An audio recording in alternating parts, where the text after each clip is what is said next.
Sup? I found this other short here, and well, let's just see what it has to say, I guess. Legend of Korra in Avatar's Chronicle, Korra apologizes to the next Avatar, that being Pavi, for severing her past lives connection. She deeply regrets that her successor can't consult Aang or any of the other past Avatars for wisdom or anything else, and to make amends, she documents her own journey and mistakes so Pavi has a foundational guide. Korra ends up writing a letter to her, and in the letter she writes that, although I know we can't let our failures define us, I'm sorry you're not connected to me, to Aang, and to all the lives you've lived before. I will never be able to replace that. Because the spiritual tie to previous avatars was destroyed, Korra also compiled other advice and records from her friends and former companions so the young Earth Avatar wouldn't be completely in the dark about stuff. Korra's apology and that letter also kinda coincide with the whole idea that Korra technically destroyed the world in Seven Havens. Whatever the case it was, if it led from it being Korra just keeping the spirit portals open, an asteroid hitting the world, or some unknown spirit,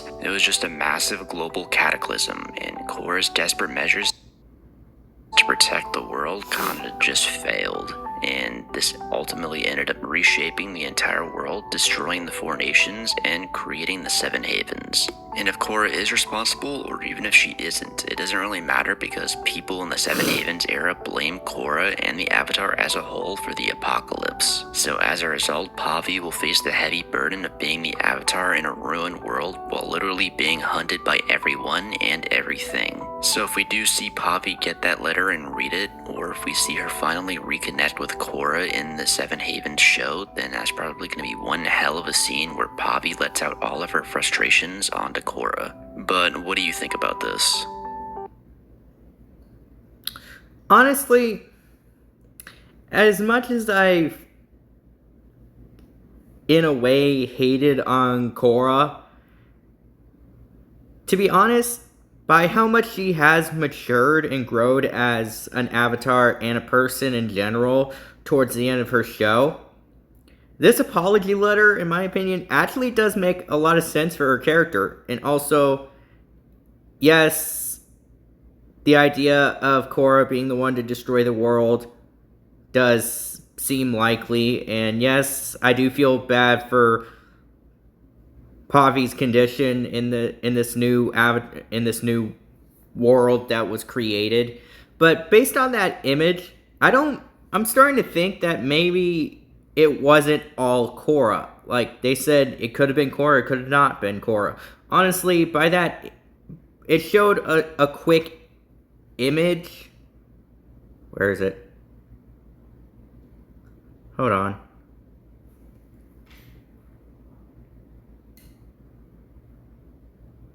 The world in Seven Havens. Whatever the case it was, if it led from it being Korra just keeping the spirit portals open, because the spiritual Korra all completely in the dark, technically keeping the spirit portal global cataclysm and protect the world kinda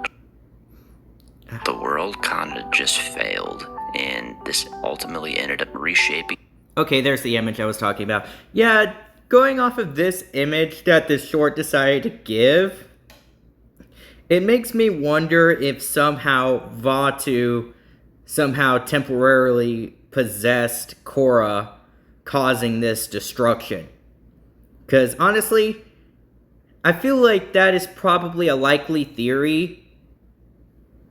Because even though it seems like she sealed away Vaatu for 10,000 years, a lot of people believe that actually she did seal away Vaatu, but then she wait.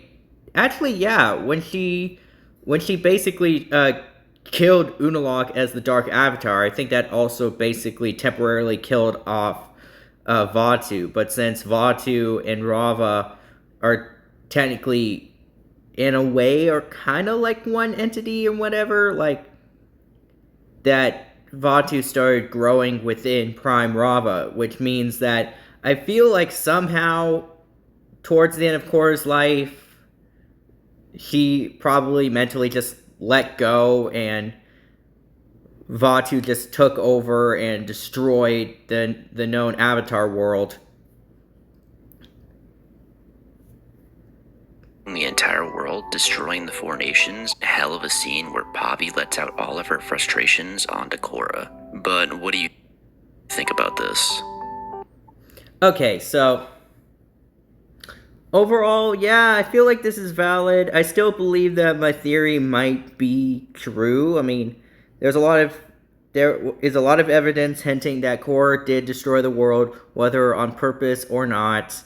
And honestly, just judging by that image and what we know from the series, it might make sense that somehow Vaatu might have possessed Korra to destroy the world. Also, with that logic, it makes me think that somehow, because of that, I think that somehow when Pavi and her twin sister were born, I think that Vaatu might inhabit her twin sister, turning her into the Dark Avatar. I just feel like that makes a lot of sense. But overall, that is my thoughts on this trailer. Overall, I really think that Korra did redeem herself at the end of the series, but then kind of like destroyed that redemption by Seven Havens. But regardless, I don't know, this was an interesting take. Anyway, those were my thoughts, and yeah, okay, bye.